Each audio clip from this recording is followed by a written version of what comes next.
Salut à tous, j'espère que vous allez très bien et moi je suis très content de vous retrouver pour une nouvelle vidéo de ma série sur les derbies où on va enfin quitter l'Angleterre pour aller sur notre très chère terre française. Je vais vous parler d'un des plus grands derbies de France et peut-être le plus grand en ce moment au vu du niveau affiché par les deux équipes. C'est le derby entre Lille et Lens, le derby du Nord, entre origine, faits marquants, statistiques. On va revenir sur tout ce qu'il y a à raconter sur ce derby et il y a pas mal de choses en fait. On est parti.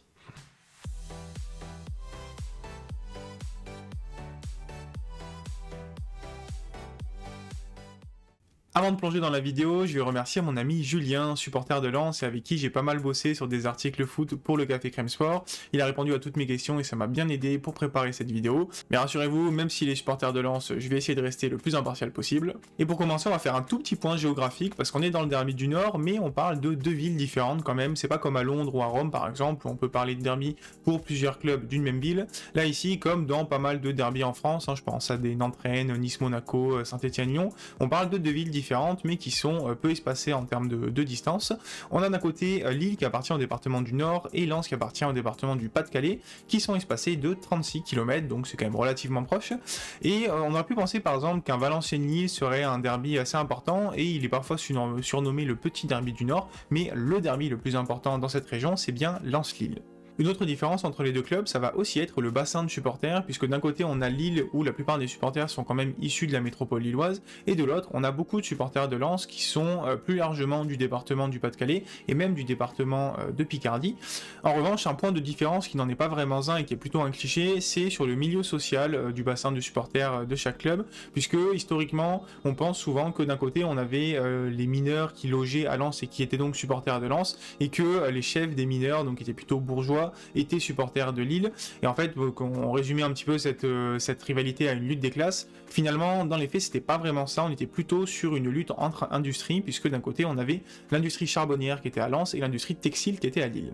Allez, je vous propose donc de revenir un petit peu sur les origines de ce derby entre Lille et Lens pour remonter à l'année 1945, qui est en fait l'année de la première rencontre entre les deux clubs. On est le 11 mars 1945, la Seconde Guerre mondiale n'est toujours pas terminée, et pourtant Lille et Lens vont s'affronter une première fois en Division 1, alors qu'ils jouent tous les deux les premiers rôles. Ça va tourner à une démonstration lilloise, victoire 4-0 dans leur stade de Henri Joris. Mais historiquement, si c'est la première rencontre entre le LOSC et Lens, eh bien c'est pas la première rencontre entre Lens et un club lillois. En effet, le LOSC naît en 1944 suite à pas mal de fusions, dont celle en 1941 de l'Olympique lillois et de l'Iris Club lillois, et justement de 1937 à 1939, il y a eu 4 matchs entre le Racing Club de Lens et l'Olympique lillois. Mais finalement, il y a deux événements qui vont forger la rivalité entre Lille et Lens. Le premier, c'est en 1946, lors d'un nouveau match de Division 1, où Lille reçoit Lens devant près de 18 000 spectateurs dans le stade Henri Joris. Certains imprudents se sont même installés sur le toit du stade, et à la 19e minute sur un contre-lensois, c'est le drame, trop de supporters qui s'étaient penchés au niveau du toit, et donc la structure va s'effondrer. Heureusement, aucun mort, mais quand même 53 blessés, pas mal de discussions finalement pour savoir si on continue ou pas le match qui sera finalement continué, remporté par Lille 3-1, et surtout des discussions ensuite au niveau sécurité pour essayer d'installer un stade de plus grande ampleur pour pouvoir accueillir les matchs. Et le deuxième événement qui va se passer sur le terrain et qui est réellement fondateur de la rivalité entre les deux clubs, c'est bien sûr la finale de la Coupe de France 1948 à Colombes devant 65 000 spectateurs entre Lens qui a été rétrogradé en Division 2 depuis et Lille qui était toujours en Division 1. Un superbe match qui se conclut sur le score de 3-2 pour Lille avec un but en fin de match de Baraté, but qui a potentiellement été entaché d'une faute offensive. On ne saura jamais en fonction du camp à qui vous allez demander il y a faute ou il n'y a pas faute, et donc forcément sur ce genre de fait de jeu qui décide d'un titre, une Coupe de France quand même, et bien c'est là que la rivalité s'est fondée entre les joueurs et les supporters des deux clubs. Durant la seconde moitié du XXe siècle, il va y avoir pas mal de rencontres entre les deux clubs, parfois interrompues par des descentes de l'un ou l'autre en Division 2, mais ils vont remonter assez souvent. Par contre, du point de vue économique et culturel, on a vraiment des trajectoires très différentes, puisque d'un côté, on a Lille qui va beaucoup se développer, qui va s'imposer comme la métropole du Nord-Pas-de-Calais, puis de la région des Hauts-de-France, alors qu'à côté, on a Lens qui va un petit peu galérer à se développer. Et du coup, aujourd'hui, le cliché d'une rivalité entre milieux sociaux, il n'est pas si faux finalement dans la rivalité entre Lens et Lille, puisque d'un côté, on a une métropole lensoise qui est un petit peu en retard par rapport à une métropole lilloise qui est en réindustrialisation, alors que de l'autre, on a la métropole lilloise très développée qui s'est orientée vers le tertiaire, et ça se ressent un petit peu du coup au niveau des supporters et de ce qu'ils défendent.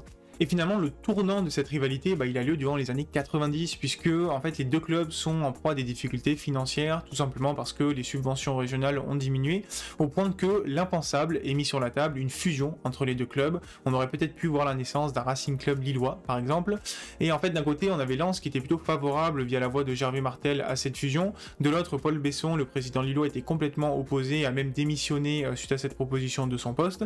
Du côté de la ville de Lille, par contre, le maire en question, Pierre Mauroy, qui aujourd'hui a le stade de Lille à son nom, était plutôt favorable à cette décision en dernier recours. Les supporters de leur côté étaient farouchement opposés à l'idée, on peut le comprendre, ils soutenaient notamment le fait qu'on était sur deux clubs qui avaient des cultures et des identités très poussées et surtout très différentes, et finalement, il n'y aura pas de fusion entre les deux clubs, et la bonne nouvelle c'est que les deux clubs vont quand même survivre et même aller chercher des titres de champion de France. Pour Lens ce sera en 1998, et pour Lille ce sera en 2011 et 2021, c'était une anecdote que je connaissais pas du tout et que je trouve assez sympa.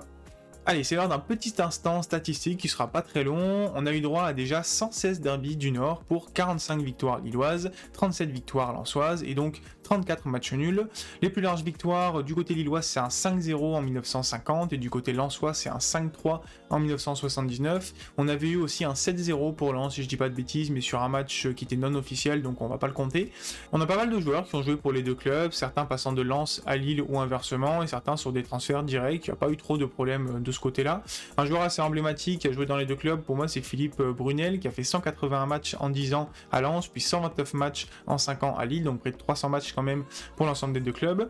Et petite anecdote, est-ce que vous saviez que Loïc Rémy a joué dans les deux clubs? Je savais qu'il avait joué à Lille de 2018 à 2020, mais j'ai appris qu'il a joué en 2008 pendant une saison à Lens. Et pour terminer, j'ai envie de vous parler du passé récent du Derby du Nord, là où notamment Julien m'a beaucoup aidé en me racontant 2-3 petites anecdotes sur les matchs. Passé récent plutôt à l'avantage de Lens. Heureusement pour Lille, il y a eu cette victoire face à Lens 1-0 fin 2022 qui a mis fin à une hémorragie de 3 défaites consécutives dans le derby qui était inédite je crois dans l'histoire du derby. Puisque Lens avait donc remporté 3 matchs d'affilée, le premier à Bollaert fin 2021, c'était la première fois qu'il l'a emporté en Ligue 1 à Bollaert depuis 2007 de ce que me disait Julien. Puis ensuite il y a une victoire incroyable en Coupe de France où en 16e de finale le club est mené 2-0 et puis finalement il va y avoir un but et un doublé même de Fofana lors de la deuxième mi-temps, un dernier but à la 94e minute qui permet l'égalisation et c'est ce même Fofana qui va marquer le tir au but vainqueur et qui va envoyer Lens au tour suivant. Voilà, un match assez incroyable. Et puis il y a eu cette victoire 2-1 à Lille à l'extérieur, donc ça faisait la passe de 3 et qui a été fêtée comme un titre par les supporters lensois. Et petite anecdote assez sympa, les supporters ont ensuite entamé 3 minutes d'applaudissements lors du match suivant contre Montpellier de la 59e à la 62e minute. Assez sympa parce que 3 pour 3 victoires consécutives, mais aussi parce que 59 et 62, c'est le numéro des départements du Nord et du Pas-de-Calais. Et ces dernières saisons, avec les résultats très bons des deux clubs, la rivalité entre les supporters s'est un petit peu tendue. On se rappelle bien sûr des incidents qu'il y a eu entre Lens et Lille lors du match de septembre 2021. Forcément, les matchs ont plus d'enjeux sur le terrain, ils ont également plus d'enjeux au niveau des supporters. Après, pour Patrick Robert, qui est président de l'OSC Association et qui en parlait dans un article, cette haine un petit peu montante entre les supporters, elle est plutôt le reflet, d'après lui, d'un fait extra-sportif, qui est juste qu'on est dans une société de plus en plus fracturée.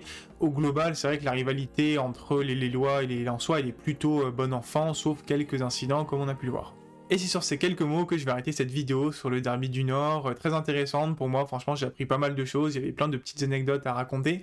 Encore merci à Julien d'avoir répondu à mes questions. J'espère comme d'habitude que cette vidéo vous aura plu, si c'est le cas, n'hésitez pas à la liker, à la partager, me le dire en commentaire, et bien sûr vous abonner à la chaîne, c'est le mieux que vous puissiez faire pour m'aider. Je vous laisse avec 2 petites questions. La première c'est où est-ce que vous placez le Derby du Nord parmi la hiérarchie des derbys français? Est-ce que c'est un des plus grands de France pour vous? Et la deuxième, quels seraient les autres derbys que vous voudriez que j'étudie, que ce soit en France ou à l'étranger? Répondez-moi tout ça dans les commentaires et je vous dis à très bientôt pour parler foot. Ciao!